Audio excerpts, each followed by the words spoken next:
Hello, career competitor. This is Steve Mellor, as always, here to share with you some powerful conversation and some significant insights into what it means to optimize your career in pursuit of your optimal self. I am excited to be introducing our guest here shortly.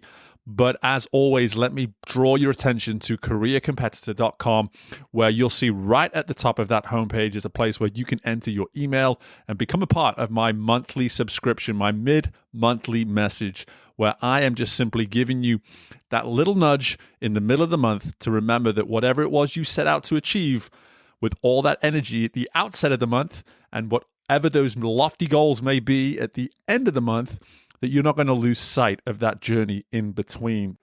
Become a part of my community today. Head to careercompetitor.com, enter your email, and look forward to my next mid-monthly message. Now, let's get right into the show.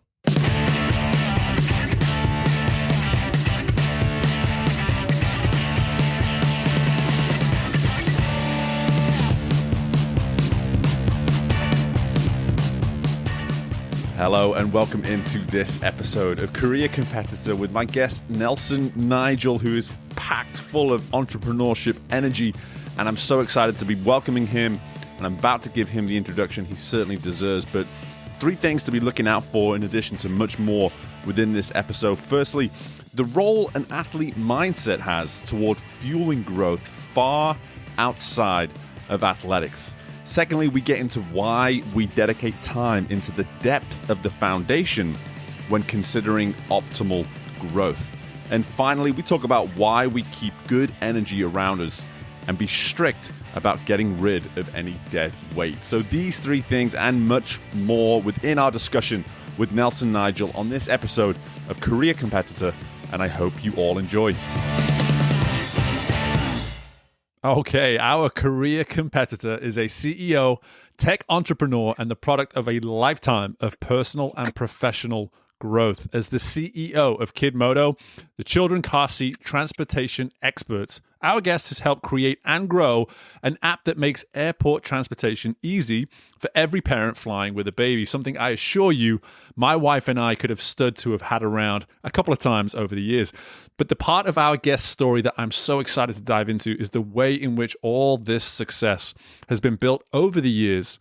And it's come from a desire to simply go and do it, to do the work, to go the extra mile when others, if anyone around them, was willing to do the work. I'm so delighted to be welcoming to Career Competitor, the inspiring Mr. Nelson Nigel. Nelson, how are we doing, brother? Yes. Thank you. Doing fantastic. And you're cold, but fantastic. Yes, you're up in the north, man. I'm down in the south. I won't tell you what the temperature is down here, but you stay warm up there, brother. You stay warm up there. Thank you. But listen, Nelson, I've been so excited to have you on. This has been on the schedule for a couple of months now, actually. So I've been really looking forward to it. And the fact of the matter is that there's something about your story that, you know, people gravitate towards these kind of stories. Someone that came from a lot less than what they have now. It's a really easy way to sort of explain it. And so where I'd love to start with you is we're going through a phase in time right now where resilience, things like this desire to climb, to do the work, it's almost as hard a sell as ever to get people to buy into that very concept. So I would love to learn from you, from the man himself, like, why is it that your story is the story that it is, and why is it that all of these traits came to you and maybe came easy to you? Oh, good question. Oh, wow. Refuse to lose. I refuse to lose. Yes. Refuse to lose. Oh, man, you know, if you're going to put it in that perspective, Steve, I'll say it's the athlete in me. And the athlete, I grew up as an athlete, and I refuse to lose. Just refuse to lose. That's it. Yeah. Cannot give up. You cannot give up. And I think that, no.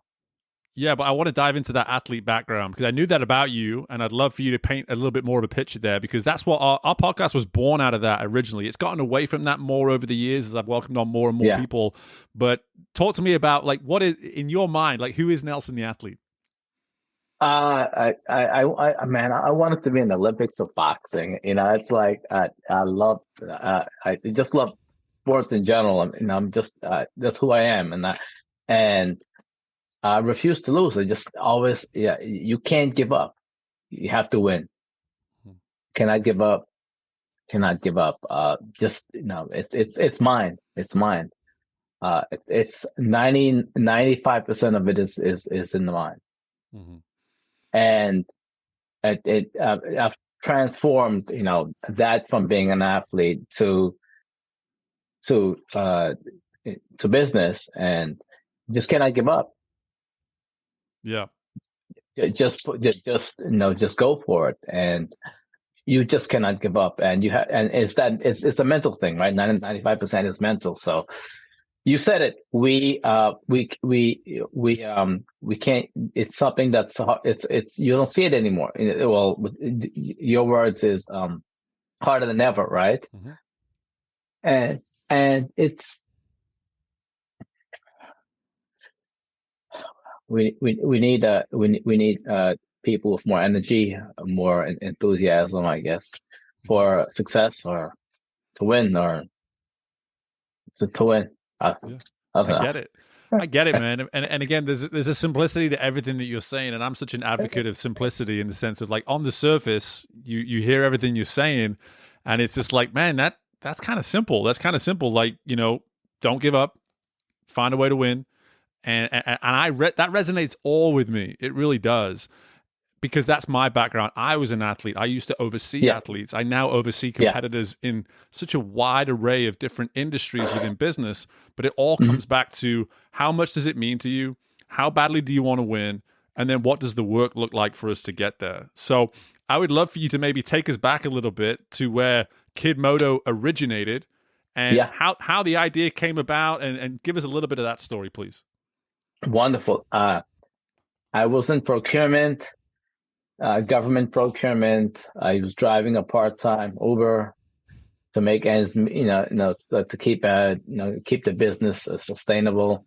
And I literally, I couldn't get two government contracts, and I saw this opportunity, and I said, you know what?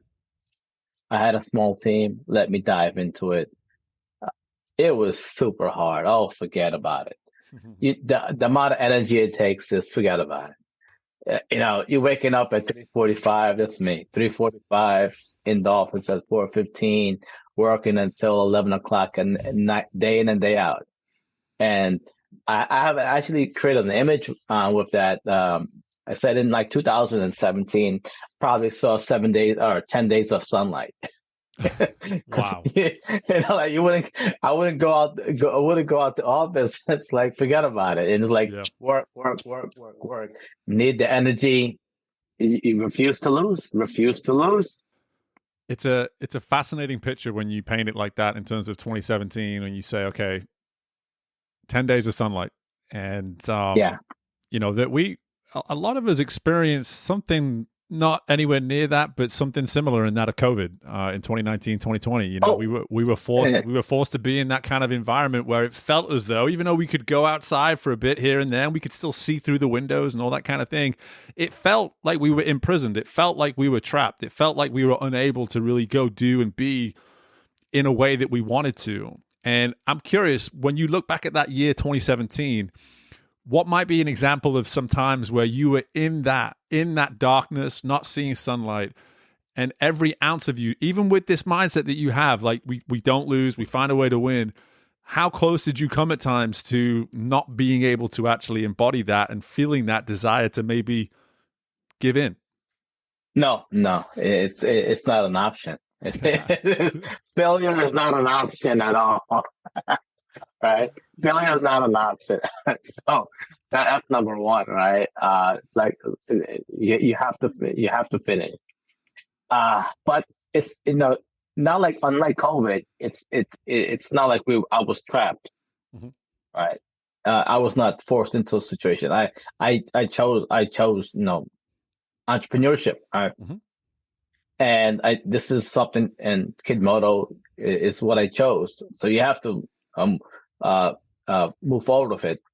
And when you're focused, when you're locked in, locked in, focused, And even I'll give an example.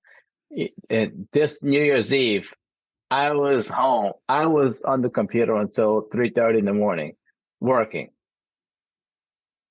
locked in. We have a lot of things going on at Kidmoto and Moto Nation and stuff, but you have to be locked in. Yeah. I love that, locked in, and it's such it's such an important point that you make as well, that you chose your circumstances. And as much as I use that example of COVID for reference, because I think some people can at least relate to what it means to be somewhat confined to your surroundings. But as you said, you're choosing to be in that situation as you found yourself in 2017. And here you are as recently as New Year's Eve, still choosing to be in these kind of situations. So talk to me about why it is that up to this point still, we're talking 6 years on from that year 2017. Yeah. What keeps the fire alive? Why do you keep continuing to go back and do the work and refuse to quit, etc.? The trains left the station. I love that. I love that. The trains left the station, and we have, I have to make decisions. Do I quit now? Do I, sit back and take it easy? No. Spencer Johnson wrote a great book. It's about yay thick. It's called "Who Moved My Cheese." Actually, I think he might be an Englishman too. Yeah. Right? Incredible book. It's about mice that run through the maze and finding cheese, and some mice found cheese and they just sat on it, whereas you had other mice who found cheese and they just kept hustling. Find more cheese. So no, who are you? Like who? And then so when the mice that found the cheese, then the cheese was was gone. They're like, who moved my cheese? Right? You get it? Yeah, I get it. So you got to hustle, right? Got to keep moving. Yeah. And so, who moved my cheese? Spencer Johnson. I will be looking into that. The hardest part about this podcast is that just about everyone I interview recommends a book to me, and usually I go get that book, and then I look over to my left and I'm like, why do I have 25 books on my desk that I've yet to read? Because I'm saying yes to books at a rate that I can't actually keep up with. But I'm definitely gonna look. I like the fact that you said it's a little one. I can do little. I can fit a little one in. So that's great. 2 hours, 1 hour, an hour and a half. Yeah, perfect. But what I would love to talk a little bit about now is just culture, because obviously as you've grown, you're bringing people in, and what was Nelson's thing to begin with is now many people's things now. And so how have you been able to impart some of this mindset that you've spoken in detail about now with all these people to ensure that the culture of the organization matches that of obviously your mindset? It's a team effort, right? And it's a team effort, and rising tide lifts all boats. Rising tide lifts all boats, and I need everyone in my life to know that, because it's just not about Nelson Nigel; it's about everyone, and that's the reality. It's not one person. There's no I in team, right? TEAM, right? There's no I, and it starts with leadership, right? I'm the one. If I'm working on New Year's Eve until 3 a.m. I hope you're paying attention as an employee. Yeah. Because I chose that. On Saturday nights, I'm in 3 a.m., 4 a.m. still working because I choose that. Mm-hmm. So it starts from the top. Got to show that leadership. Got to sacrifice. It's action oriented leadership, and it's a style of leadership where, true to the tech industry as a whole, I know that it's really in many ways, I wouldn't say it's the only way to lead, but in many ways it has to be the way to lead, at least as you are in that growth mode. Like, you have to be that leader that's showing people, hey, listen, if we want to get to some of these goals and some of these milestones that we continue to talk about, what am I doing that I can show you represents what I need you to be doing? And that's a huge part of what you're talking about here. And I if you just rewind a little bit and talk us through a little bit of this growth that you've had as an organization, when did you maybe notice within that growth, like, okay, there's enough people now, or there's enough things happening beyond me now, where I need to maybe be a little bit more aware of like, hey, is everything that I stand for resonating far enough away from me so I know the entire culture represents that too? Like, was there a moment like that, or is there a moment like that? It happens all the time. Hmm. It happens all the time. We keep changing very fast, but it doesn't happen by accident, because we're always, I'm always planning ahead, and it starts with it sounds normal, a business plan, right? But very important, Yeah. right? And, and business planning is so key. The strategy is key, because you need to start planning 6 months, 8 months, 1 year, 2 years ahead. And as you're planning, you have to have, like you have to have all your notepads out. Like, your visual creatures. I have like 10 notepads on my desk. I'm always writing stuff down, right? And always, if it's not documented, it never happened. We're visual creatures. We're, six, seven senses. I don't know anymore, right? So, but we are visual. If it's not documented, it never happened. In this day and age, many things going on. We have to see it on paper. And so, in terms of the changes, well, I'm always planning ahead for change, and that's important, because you don't want change to hit you smack on the back, like all of a sudden you're not prepared for it, because you want to control risk. So it's kind of like controlling risk. Mm-hmm. Yeah, and something you alluded to earlier as well is that, and I saw it as I was looking through your bio, is that you are in growth to the point of where you're expanding. So you've got Kidmoto, and I believe it's Moto Nation. Is that right? Moto Nation, yes. Yeah. So tell us a little bit about that. What's going on there? So we've built out a national infrastructure with Kidmoto, kind of like Uber has, global infrastructure, or Lyft. So we would be in that conversation where we have this national infrastructure. Now that we have the infrastructure, whereas very, very few companies can create that, the technology, the automation, the HR. Now we can move Kidmoto from providing just child car seats for airport transportation, and we will move into logistics, transporting airline crews, cruise line crews, non-emergency medical, picking up infants at hospitals, logistics, last mile cargo. But it stems from having an infrastructure. Mm-hmm. Yeah. So now that the infrastructure is built, it's like, forget about it. We can do a lot more. Yeah. It's a foundation, right? You've built the foundation. Like I That's get what it. it is. That's what it is, Yeah, man. you get it. Go ahead. Yeah, you said it. You said it. Foundation.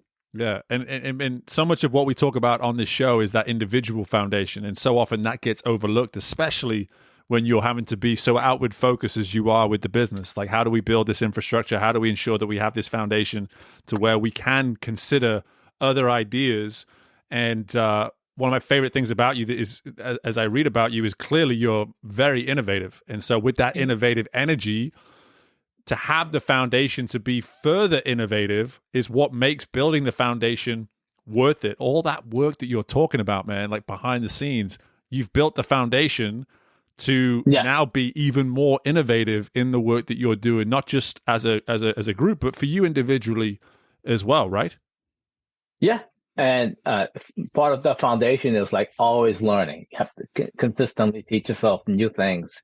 And I don't know, I can't speak for many people, but I love learning. Mm-hmm. Learning AI, now it's like literally learning reels, learning how to create reels. And it's right.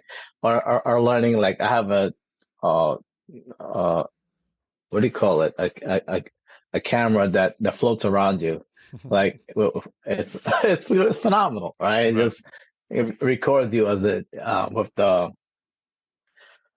just a drone camera. Yeah. So but just learning how to utilize that sort of technology, and now AI is just like phenomenal, right? But so learning AI is just like it's changing the way we're automating. It's changing the way we're functioning as a company, and it's no nonstop learning. And the more you learn, the more you can see, right? Mhm. That's basically it. The more you learn, the more you can see. And going back to your foundation, right? When you're building a business, the deeper you dig, the higher you go, right? So if you think about like we're in New York City, you know, regular 4-story building, they might dig a 2-story house, right? They might dig 10 feet down, Hmm. but it could only go up 2 stories, Yep. right? Okay. You want to put up a 4-story building, you might dig, 13 feet or 15 feet down, put up a 4-story building, but you can't put a 10-story building on that foundation. It's not possible, right? It just won't sustain the size of that building. Now, if you want to build a 10-story building, you're probably going to have to dig down probably 25 feet in order to create a bigger foundation so you can go up 10 stories. But if you want to do a 30-story building, you might have to dig down 50 feet, right? Right. You want to do a 100-story building, you might have to dig down 150 feet. Now, Burj Dubai went down 225 feet. Wow. Burj Yeah. Khalifa, Uh-huh. they're 2,700 feet into the sky. So that's just, like 225 feet in the ground. That's just the Before you start going up, like there's a before you start yeah, going up. Yeah. exactly. I love that analogy because and I love that you're able to support it even with that actual data as well, with that building in Dubai because it again you're getting me excited now. It always happens at some point within the interview. I start getting Yeah. excited Yeah. because as you start speaking, it's like okay if anyone listening right now, if you're not paying attention, if you've not got a pen, go grab a pen, go pull your notes out on your Yeah. phone because something that's so insightful that you're imparting with us here, Nelson, is this notion Sure. of what is true depth? What is true depth need to look like for you to grow to where you want to get to? Like, and that is what you're talking about in abundance right now. Yeah. Look, if you're building this 2-story building, your building plans could be like 3 pages, right? Mm-hmm. But if you're building a Burj Dubai, your building plans will probably be like this Sure, and keep going, sure. right? So when you're thinking about architectural plans, blueprints, right? Mm-hmm. The bigger the building, the more the blueprints, right? Right. Right. So if you're building, the bigger the business, you have to really have a lot more information in that business plan to build that business. Mm-hmm.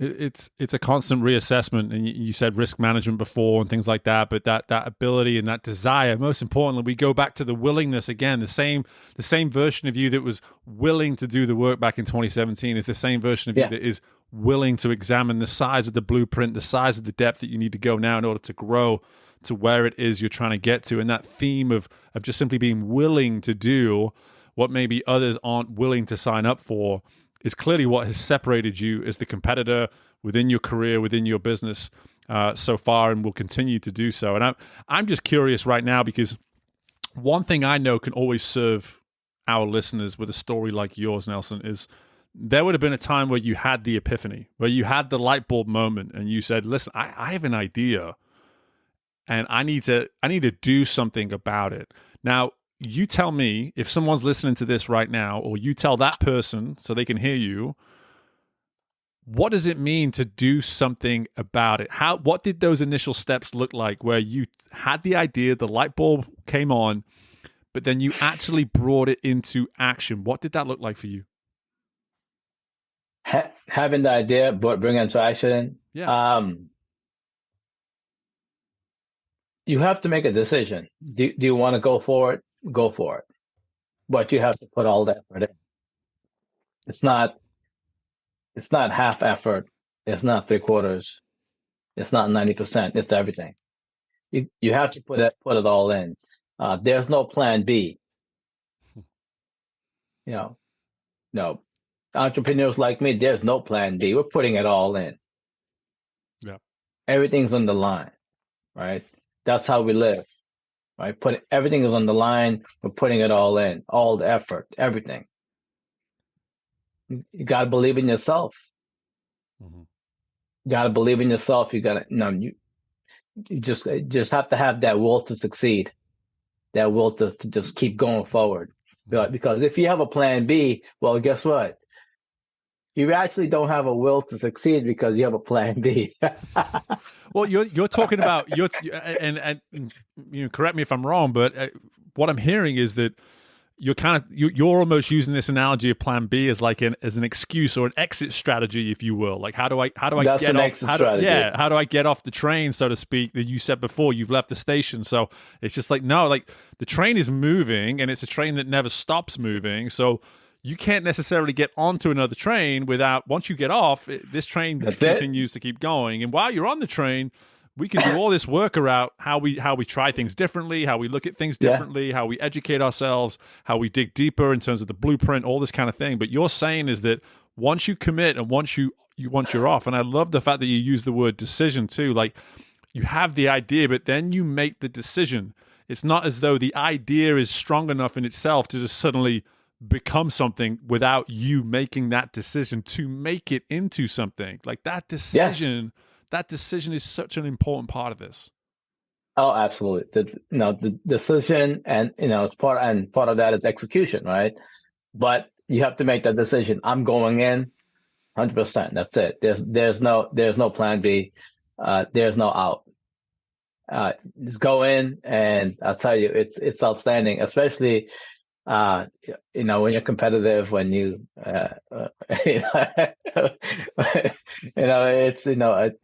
achieving things is good. Yeah, who do you have around you? Who do you have around you on a day-to-day basis? I'm just curious. Like, who do you have around you to almost you're as competitive as you are, and you're as motivated and driven as you are. Do you have anyone around you on a day-to-day basis that maybe just kind of keeps you in check or anything like that? No. It's who I am. Right. It's a natural thing. I just love doing this. I'm constantly around great people, smart people, just great energy. Always keep good energy around you. Mm-hmm. One piece of advice is, I say, get rid of dead weight. Right. So I don't watch. I probably had a TV like maybe 3 months in the last 10 years. I bought a big television and ended up watching football games. Right. It was like, all right, I have to get rid of it. Yeah. Right. It's no good. It's distracting. Time is very important. You can't just live your life away watching television all the time. So, so get rid of the television, the news, inconsequential information. Before you would read a lot of articles, etc. Inconsequential information. Get rid of it. I just started getting involved with the reels, watching reels on Instagram. Oh, forget about it. No good. No bueno. No bueno. Brother, you're speaking my language right now. I mean, you are right in the Steve Mellor wheelhouse at this point in terms of just, again, distractions. I love that you use the word distraction. Inconsequential information. I love the use of that. I think it's such a relevant word for us, a term for us to actually consider. As you said, like the Instagrams and all this kind of thing. It's such a, in my world, and I know it's probably the case in your world to an extent as well, is like you need to have a presence on those platforms, but those platforms can't be your all day, every day. If you get so caught in those things and you just become obsessed with those things, you start to see things that are actually just story and narrative and thoughts, and you start to see that as truth. You start to really see it as actual truth, and it's not. And that's what you're saying here is like, drop the stuff that isn't the truth and focus on what is. Yeah. And news also, it's inconsequential information, Mm-hmm. right? But when you have a business, Steve, you know this, Mm-hmm. right? You have to focus. You have to focus on your business. You can't just focus on miscellaneous people who are dead weight, right? Getting involved in you know, you know, dead, inconsequential, conversations that are leading to nowhere. Like, what? I could be learning AI right now. Right. I could be learning contracts in HR, Yep. right? Like there's so many things that I could be doing right now that instead of doing this. Mm-hmm. Yep. So I just, there's so much information online. It's free. That's just the beauty of everything. I was like you want to learn something, come on, it's for free. Mm-hmm. What's stopping you? Yep. TikTok. It's such an important point, man, because I mean some people are literally using these platforms to get their education, and they're almost blind to that, and that's a whole nother podcast. That's a whole nother discussion that we could probably dive into. Like that's what's stopping people. Right, for sure. But listen, man, Well, I'm so thankful and appreciative to have had you, yeah, yeah. introduced to me and introduced to our world, and for our listeners to be able to learn from you. But tell me just a little bit about, we're actually talking here right at the beginning of 2024. So what does 2024 look like for Kidmoto and Moto Nation? And just tell us a little bit about like what the next step is, what some of the growth you have on the horizon looks like. We're raising money so we can build out these new companies. We have the infrastructure, the foundation, and we're building out some exciting companies. I'm learning about healthcare. I'm learning about logistics. Learning about just yeah, just tons of great great forms of business, and it's exciting for Moto Nation, right? Which is the parent company, and I'm just so excited because when we onboard new employees, you're just learning so much about the puzzle, right? So for your listeners out there, you, have a top down view on how on a business. It's like a jigsaw puzzle. Mm-hmm. So you want to be that person looking down at the board game, and you want to see 20,000 pieces, and you want to be the person who can put all those pieces together. Because if you can see that, forget about it. You have yourself a huge business, right? Yep. If you could look at a business as a 10-piece puzzle, right? It will be easy to put together, right? That could be a small bit, the regular small business. But the bigger the business is, the more the pieces, right? Mm-hmm. So you want to have a top-down view on that, on a business, instead of being on the ground looking up. Because when you're on the ground looking up, you don't understand how many pieces are in your puzzle. Right. And many people, Steve, many people are on the bottom looking up because they don't have that perspective. Sure. So you want that top-down perspective. Yep.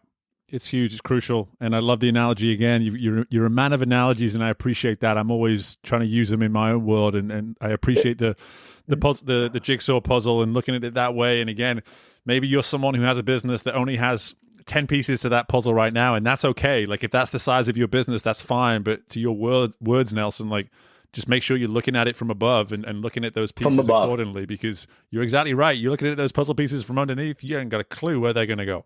You ain't got a clue. Exactly. And that's how you outcompete. That's how you outcompete your competitors. Mm-hmm. Yeah. Yep. I love it. And so, Nelson, tell us where we can learn more about you, because as I alluded to in the intro, I've been in that situation as a parent, and like, brother, had I known about you guys, you can bet your butt that I would have been using your platform. So tell us a little bit where we can learn more. So Kidmoto, it's kidmoto.taxi. You can Google Kidmoto, KIDMOTO, motonation.us. That's really exciting. Being able to now take that infrastructure and create new products for underserved communities, underserved specialized communities with special needs. Airline crews need have special needs, or cruise line staff. If you have to bus 400 staff members, or picking up newborns in hospitals, no one is doing that, right? Parents needing child car seats. We're doing it in 52 cities, right? Yeah. And so Motor Nation is a company that's providing mobile technology for the underserved segments of the population. And that's so cool because Uber's not doing it. Lyft is not doing it. Forget about it. No, man. And I loved it. I will. And this is, at some point, I'll have you, in a year or so, as you continue to grow, you'll have to come back on the podcast, because I still want to get back into all of that good stuff of you going up against these giants of industry and things like that, and saying, I see you, but hey, we're going to take you on, but we're going to put a pin in that part of the conversation, and we're making a return to that a little bit down the road.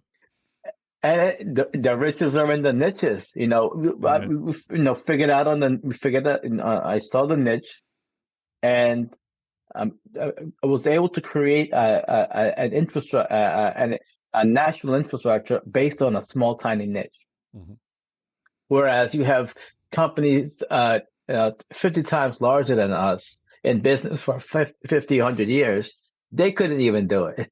Right. Right? Like I said, man, you're coming back on, and we're going to dive into that in more detail in the future. You have an extended invite to come back on. But Nelson, listen, man, this has been a blast. I'm so glad to have had you on.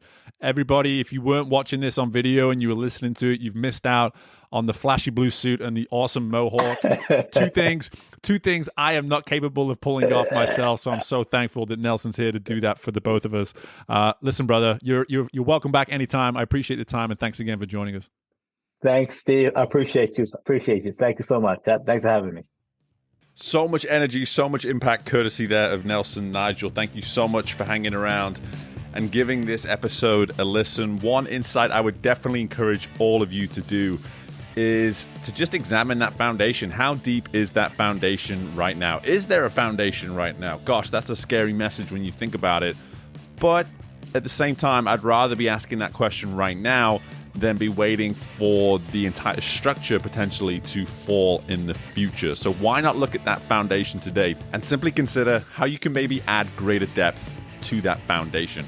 In the meantime, I appreciate you taking the time to listen to this awesome insight. If you thought it was awesome as I did, and I know Nelson did, be sure to take the time to give us a rating, to subscribe to the show in order to make sure you're not missing out on future episodes. And of course, take the time to share it. Who could benefit from this very episode that you just listened to? There's got to be one person, right? Share the wealth of knowledge that you just took from what you listened to and pass it along today. Thank you so much for coming back and listening to Career Competitor. Best of luck with anything and everything you've got going on within your world. And I look forward to doing this all again with you very soon. Bye for now.